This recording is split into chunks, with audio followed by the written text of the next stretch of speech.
Captain Jake Morrison stood on the bridge of the USS Defiant, looking out at the stars. The ship was big and strong, carrying 200 humans through space. They were on a mission to meet a new alien race called the Zephyrians. These aliens were known as great warriors who used crystal technology. Jake was 35 years old and had been a soldier for most of his life. He had short brown hair and green eyes. His crew trusted him because he always found ways to solve problems, even when things looked hopeless. "Captain, we're getting a distress signal," said Lieutenant Ben Carter from his station. Ben was the ship's communications officer, a young man with blonde hair who never missed anything on his screens. Jake walked over to Ben's station. "Where is it coming from?" "About 2 hours away, sir. It's a Zephyrian ship, but the signal is very weak." Ben looked worried. "The message is just repeating 'help' over and over." Dr. Lisa Chong came onto the bridge. She was 28 years old, with long black hair and smart brown eyes. Lisa was the ship's doctor and also knew a lot about alien life forms. "Captain, if there are injured Zephyrians, we should help them. This could be our chance to show them that humans are friendly." Jake nodded. "Set course for that signal. Maximum speed." The USS Defiant flew through space toward the distress signal. When they got there, they found a small Zephyrian ship floating in the darkness. The ship was beautiful, made of white metal with blue crystal lights. But now many of the lights were dark, and there were holes in the side. "Life signs?" Jake asked. "Very weak," said Ensign Amy Brooks, the ship's science officer. Amy was a quiet woman with red hair who was very good with computers. "I think there's only one person alive on that ship." Jake made his decision quickly. "Lisa, Amy, come with me. Ben, you have the bridge. If anything goes wrong, get us out of here fast." The three humans put on their spacesuits and flew over to the damaged ship in a small shuttle. The airlock was broken, so they had to cut their way inside. The Zephyrian ship was different from human ships. Everything was made of smooth white walls with glowing crystals. But now many crystals were dark, and there was damage everywhere. They found the crew first. 5 Zephyrians lay dead in the main room. They looked like tall humans but with blue-gray skin and silver hair. Their eyes were closed, and they wore armor made of the same crystal material as their ship. "What killed them?" Jake asked.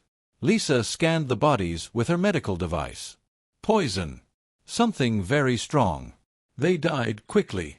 They heard a soft sound from deeper in the ship. Following the noise, they found a room with one Zephyrian still alive. She was different from the others. Her armor was white and gold, and she wore a crown made of blue crystals. Even though she was dying, Jake could see that she was beautiful. "That's Princess Kythera," Amy said, reading from her scanner. "The daughter of the Zephyrian Emperor." The princess opened her eyes. They were bright blue, like the crystals on her crown. She looked at the humans and tried to speak, but only made weak sounds. Lisa quickly scanned the princess. Her face became very worried. "She's been poisoned with the same thing that killed the others. But she's stronger, so it's taking longer to kill her." "Can you save her?" Jake asked. Lisa shook her head.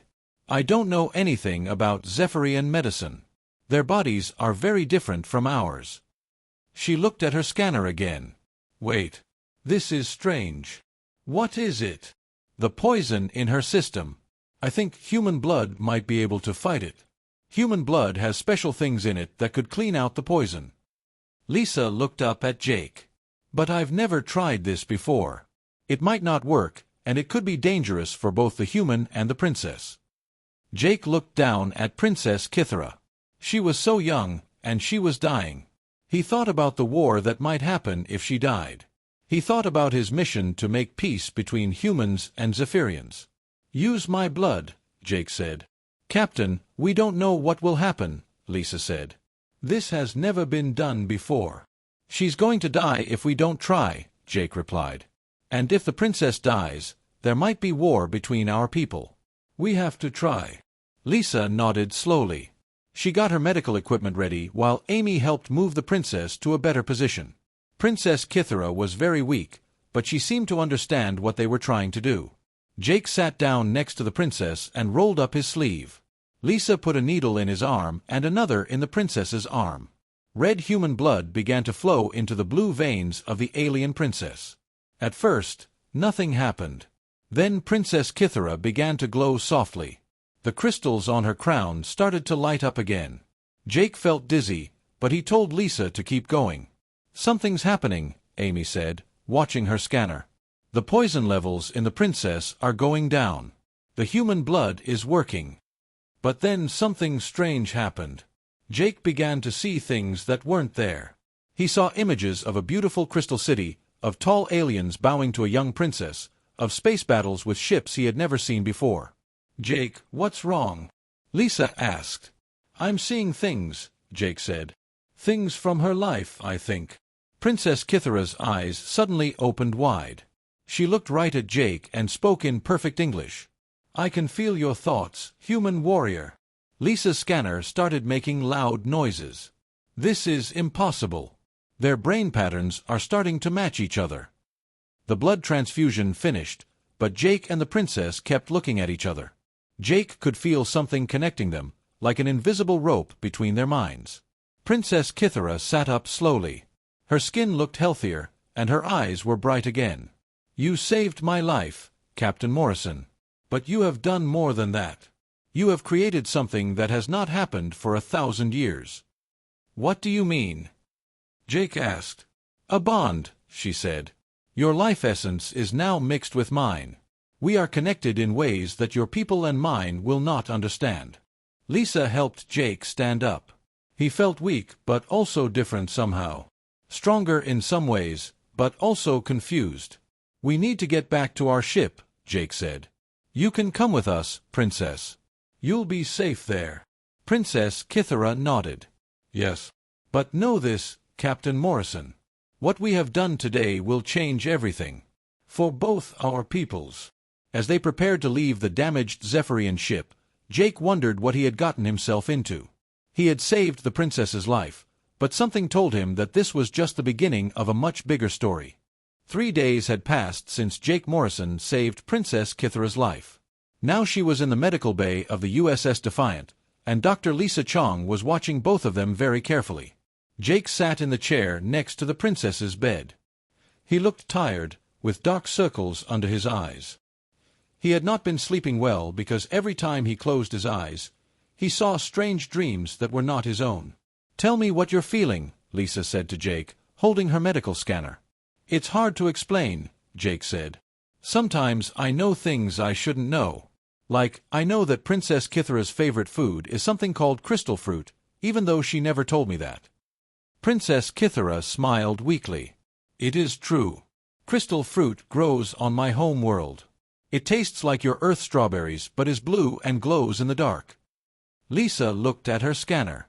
"This is amazing. Your brain patterns are still connected. When one of you thinks something, the other person can feel it. Is this normal for Zephyrians?" Jake asked the princess. Kithara shook her head. "No, Captain Morrison. This has only happened once before in our history.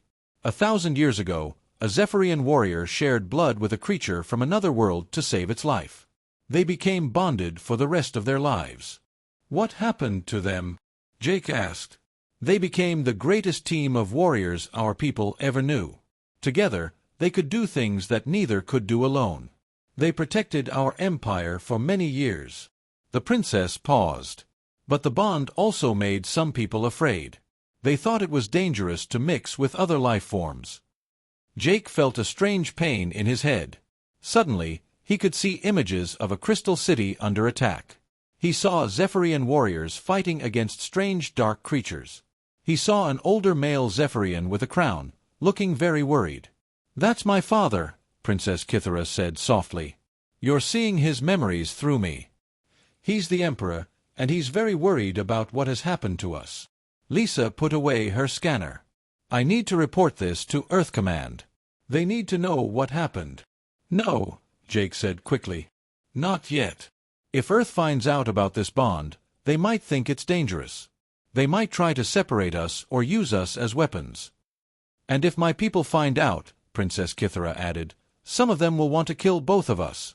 There are many Zephyrians who hate the idea of mixing with other species.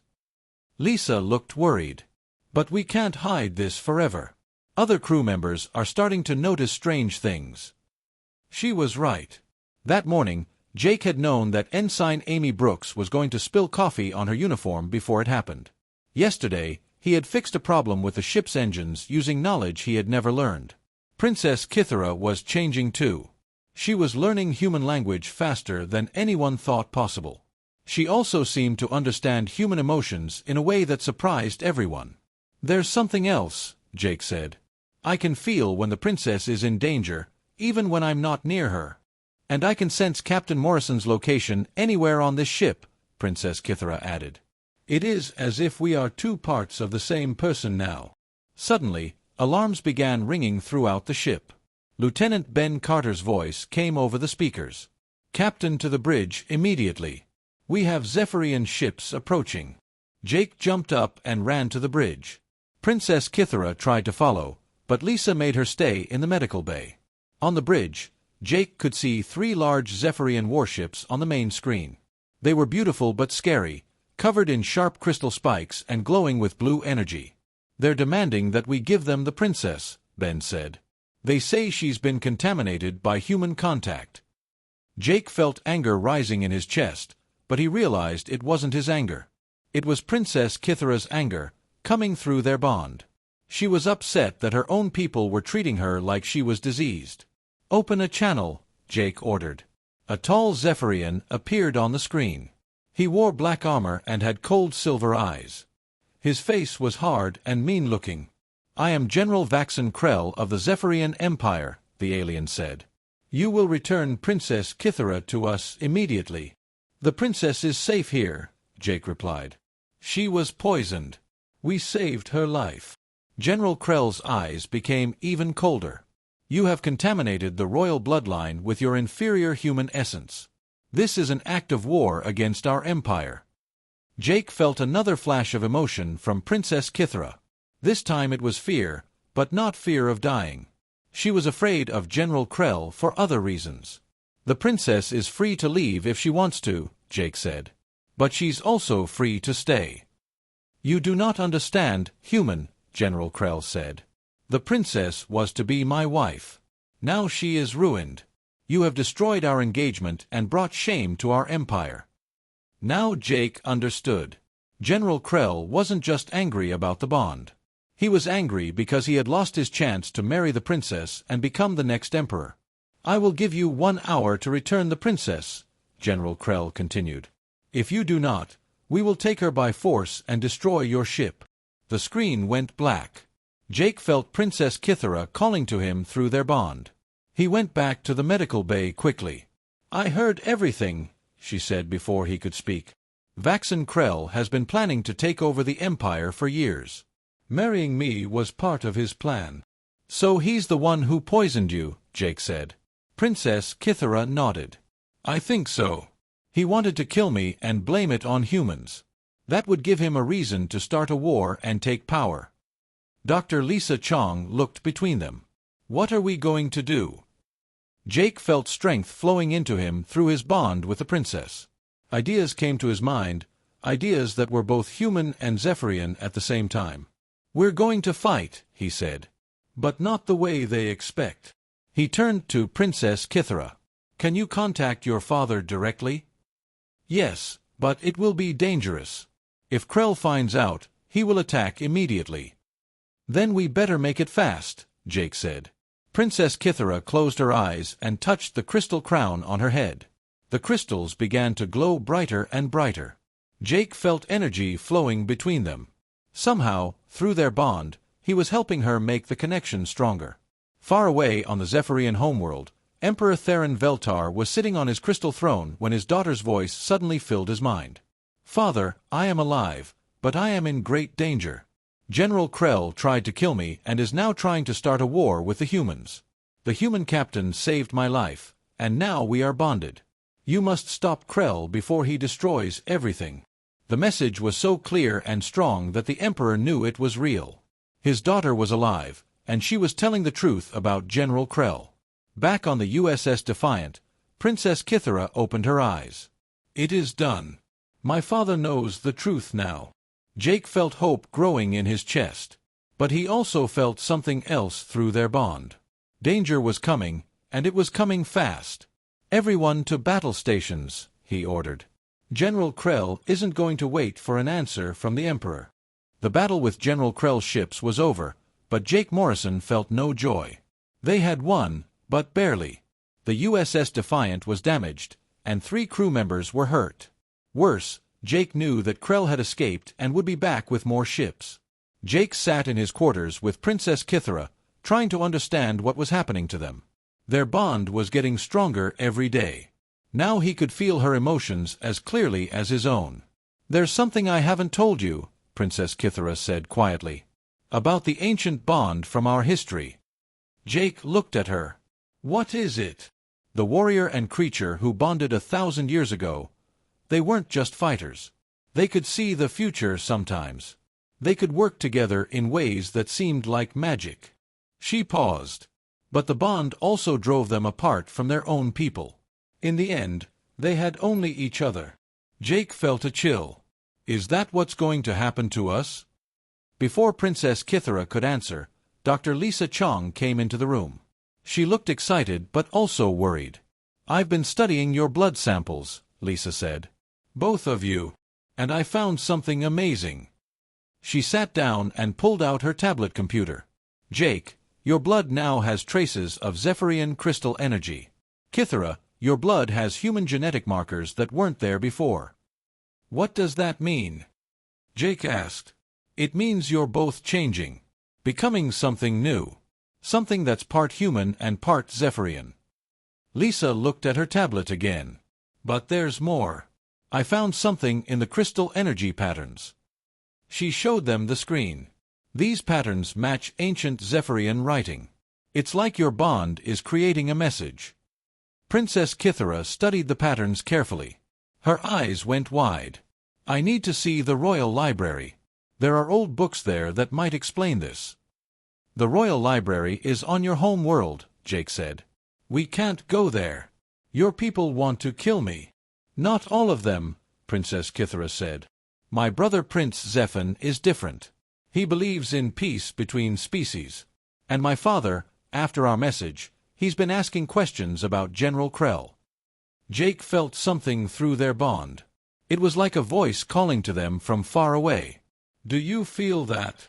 Princess Kithara nodded. "Yes. Something is calling us. Something old and powerful." Dr. Lisa Chong looked at her medical scanner. "Your bond is getting stronger again. Whatever you're feeling, it's real." Suddenly, Ensign Amy Brooks called from the bridge. "Captain, we're receiving a message from the Zephyrian home world. It's Emperor Theron Veltar himself." Jake and Princess Kithara hurried to the bridge. On the main screen, they saw a tall, impressive Zephyrian with silver hair and kind blue eyes.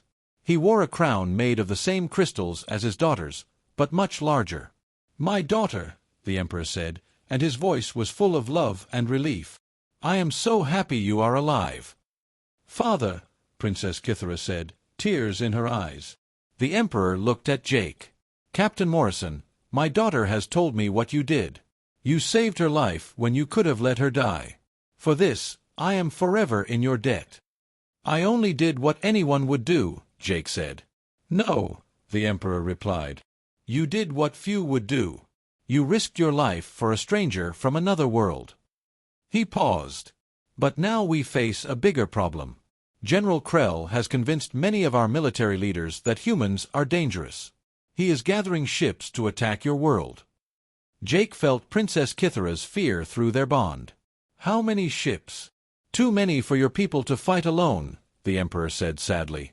"But there may be another way. My son Zephan has been studying the old writings. He believes your bond with my daughter is more important than we first thought." Prince Zephan appeared on the screen next to his father. He was younger than Princess Kithara, with the same kind eyes as the Emperor. "Sister, Captain Morrison," Prince Zephan said, "I have found something in the ancient library. Something that explains your bond." He held up an old book made of crystal pages. "This is the chronicle of the first bond. It tells the story of warrior Vuldris and the sky serpent Ethon. The ones who bonded 1,000 years ago, Princess Kithara said. Yes. But the story we were taught was not complete. Vuldris and Ethon didn't just become great warriors. They discovered that their bond could connect not just two beings, but two entire species.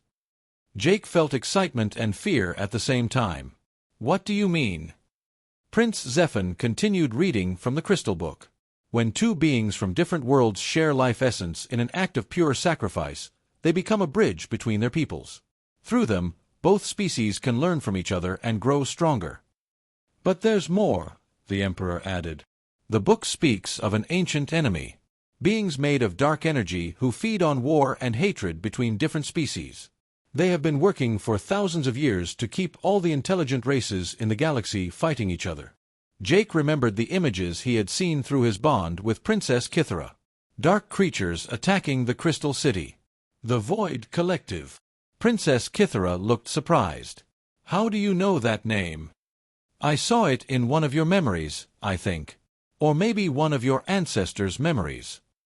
Jake felt a chill. They're the ones behind the poison attack, aren't they?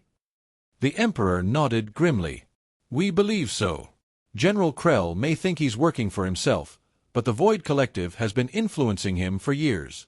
They want war between humans and Zephyrians because war feeds them power. Dr. Lisa Chong, who had been listening quietly, spoke up. If these void beings are real, then Jake and Princess Kithara's bond might be the only thing that can stop them. According to the Chronicle, Prince Zephyr said, when the bonded ones reach full connection, they can create something called a unity wave. It's a psychic energy that can break the Void Collective's control over people's minds. Jake felt Princess Kithara's thoughts mixing with his own. They were both thinking the same thing. How do we reach full connection? Jake asked. The Chronicle isn't clear, Prince Zephyr admitted. But it says the bonded ones must face their greatest fear together and trust each other completely. Before anyone could say more, alarms started ringing on the USS Defiant. Lieutenant Ben Carter's voice came over the speakers. Captain, we have multiple ships dropping out of hyperspace. It's General Krell, and he's brought a lot of friends. Jake looked at the screen and saw dozens of Zephyrian warships surrounding them. But these ships looked different. They were darker, with red energy instead of blue. Some of them didn't look like Zephyrian ships at all. The Void Collective, Princess Kithara whispered. They're not hiding anymore. General Krell appeared on the main screen. But he looked different now. His eyes were completely black, and dark energy seemed to flow around him like smoke. Princess Kithara, Krell said, and his voice sounded like many voices speaking together. You and the human have caused us much trouble. But now you will serve a greater purpose. Your bond will be broken, and the energy from your connection will feed our masters. Jake felt pure terror coming from Princess Kithara, but also determination. Through their bond, he felt his own courage growing stronger. We won't let you destroy the peace between our peoples, Jake said. Krell laughed, and the sound was like breaking glass. Peace. There will be no peace. Only war, hatred, and endless feeding for the void. Your species will fight each other until there is nothing left but darkness. The communication ended, and Jake knew they were out of time. The final battle was about to begin, and everything depended on him and Princess Kithara learning to use their bond in ways they had never imagined. All hands to battle stations, Jake ordered. This is it. Everything we've worked for comes down to this moment. Princess Kithara took his hand, and Jake felt their connection flare with new power. Whatever happened next, they would face it together. The space around the USS Defiant was full of enemy ships. General Krell's fleet had grown to over 50 vessels, and many of them were not Zephyrian at all. Dark ships with strange shapes floated among them, crackling with red energy that hurt to look at. Jake Morrison stood on the bridge next to Princess Kithara. Through their bond, he could feel her fear, but also her courage. She was ready to do whatever it took to stop the Void Collective. Captain, Lieutenant Ben Carter said from his station, we're getting messages from both human and Zephyrian fleets. Admiral Patricia Stone is bringing 20 human ships, and Prince Zephyr is leading 30 Zephyrian vessels. They should be here in 10 minutes. That's still not enough, Jake said. looking at all the enemy ships on the screen. Krell has too many ships, and those dark vessels look very powerful. Princess Kithara closed her eyes and touched her crystal crown. I can feel my people on Krell's ships. The Void Collective is controlling their minds, making them hate humans. But the control isn't complete yet. If we can create the unity wave, we might be able to free them. Dr. Lisa Chong came onto the bridge with her medical equipment. I've been studying the ancient chronicle that Prince Zephan sent us. I think I understand how the unity wave works. She showed them her tablet. It's not just about your bond getting stronger. You need to share your life energy with everyone around you at the same time. But the process could kill you both. Jake felt Princess Kithara's determination through their connection. We have to try, she said. If we don't stop the Void Collective here, they'll spread their control to every world in the galaxy. Suddenly, the enemy ships began moving toward them. Red energy beams shot out from the dark vessels, striking the USS Defiant's shields. The ship shook hard. Shields down to 60%, Ensign Amy Brooks reported. Jake made a quick decision. All crew members to the main hangar bay. Lisa, bring everything you need to monitor our life signs. As the crew ran through the hallways, Jake and Princess Kithara walked together toward the hangar bay. With each step, Jake could feel their bond growing stronger. He was starting to see through her eyes as well as his own. Are you ready for this? He asked her. I'm scared, she admitted. But I trust you completely. And I know you trust me. They reached the hangar bay, where 200 human crew members were waiting. Jake looked at their faces. These were good people who had signed up to explore space and make contact with new species. They didn't deserve to die in a war started by beings made of darkness. Everyone listen, Jake said loudly. In a few minutes, Princess Kithara and I are going to try something that has never been done before. We're going to use our bond to send out a wave of energy that will free the minds of everyone in this battle. Some of the crew members looked confused, but Lieutenant Ben Carter stepped forward. We trust you, Captain. What do you need us to do? Just stay calm and think about peace, Princess Kithara said. Think about humans and Zephyrians working together instead of fighting. Your thoughts will help make the unity wave stronger. Dr. Lisa Chong set up her medical equipment around Jake and Princess Kithara. I'll monitor your life signs and stop the process if it becomes too dangerous. No, Jake said firmly. Don't stop us no matter what happens. If we die trying to save everyone, that's better than living in a galaxy controlled by the Void Collective. Outside the ship, the battle was getting worse. Human and Zephyrian ships had arrived and were fighting against Krell's fleet, but the dark vessels were too powerful. Jake could hear explosions as ships were destroyed. It's time, Princess Kithara said. She took Jake's hands, and immediately he felt energy flowing between them. But this time, it was different. Instead of just connecting them to each other, the energy began to spread outward to everyone in the hangar bay. The crew members gasped as they felt the connection touch their minds. Suddenly, they could all sense each other's thoughts and emotions. Fear disappeared, replaced by a feeling of unity and purpose.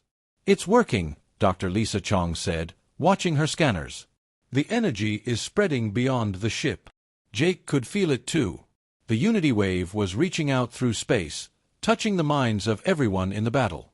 First, it reached the human ships. Admiral Patricia Stone and her crews suddenly felt a deep understanding of Zephyrian culture through Princess Kithara's memories. Then the wave touched Prince Zephan's fleet.